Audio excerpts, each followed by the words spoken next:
Sa loob ng 100 taon, mahigit 100 pari ang pumasok sa isang silid sa ilalim ng kumbento ng San Isidro. At wala ni isa sa kanila ang lumabas na buhay. Ngunit ang mas nakakatakot, hindi sila tuluyang namatay. Dahil ayon sa mga tala ng simbahan, bawat pari na nawala sa silid na yun ay nadadagdag lamang sa bilang ng mga nilalang na nakatali doon.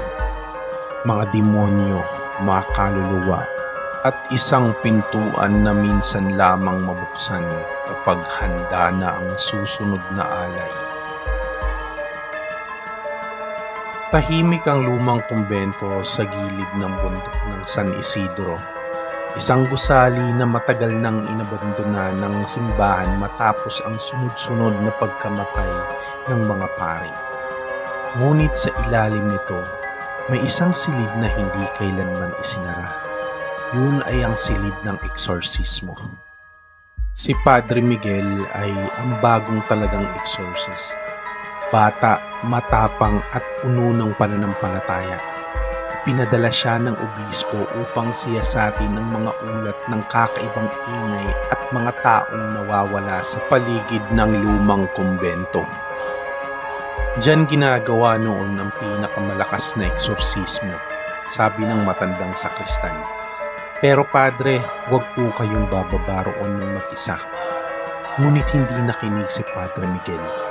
Bumaba siya sa makitid na hagdang bato, dala ang krus, banal na tubig at aklat ng orasyon. Habang pababa siya, palamig ng palamig ang hangin, amoy bulok at parang dugo at asupre. Pagdating niya sa dulo, nakita niya ang makapal na pintuang bakal na may nakaukit na mga salitang Latin.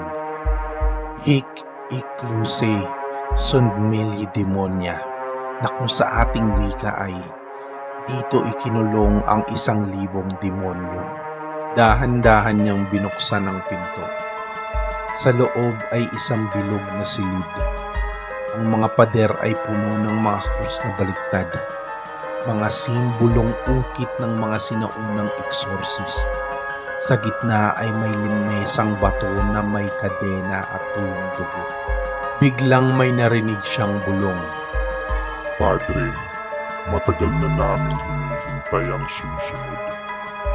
Nanginig ang kanyang kamay habang nagwiwisik ng banal na tubig. Ngunit imbis na umusok ang paligid, tila lalo pang dumilim ang silid. Mula sa mga anino sa dingding, may mga hugis na unti-unting humihiwalay. 1, 2, hanggang sa parang daan-daang mga mata ang sabay-sabay na bumukas. Dito kami, Ginoo. Sabay-sabay na sabi ng mga boses. Bawat exorcism may isang huli. At bawat namamatay na pari may isang kaluluwang nagdadagdag sa amin. Naalala agad ni Padre Miguel ang mga tala sa mga lumang record na mahigit 100 pari ang namatay sa silid na ito sa loob ng 1 siglo. Hindi na kayo makakalabas, sigaw niya, sa ngalan ng Diyos. Ngunit naputol ang kanyang dasal. Mula sa likod niya ay may kamay na humawak sa kanyang balikat. Isang pari, suot ang lumang sutana. Puti ang mga mata nito at may ngiting hindi makatao. Ako ang unang namatay dito, Bulong ng pari. at ikaw ang susunod na magbubukas ng pinto. Biglang nagsara ang pintuang bakal sa likod niya ng malakas. Nagsimulang umikot ang mga krus sa dingding. Isa-isang bumaliktad. Ang sahig ay umuga na parang humihinga. Ang mga anino ay nagsimulang pumasok sa kanyang katawan, sa kanyang bibig, mata at dibdib.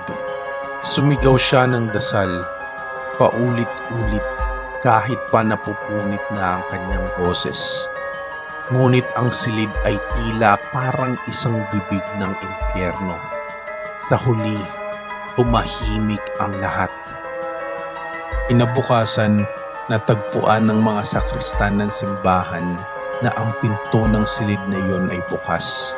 Sa gitna ay may bagong krus na nakapako sa pader at sa ilalim nito ay may nakasulat na gamit ay dugo. Isa na naman ang nadagdag.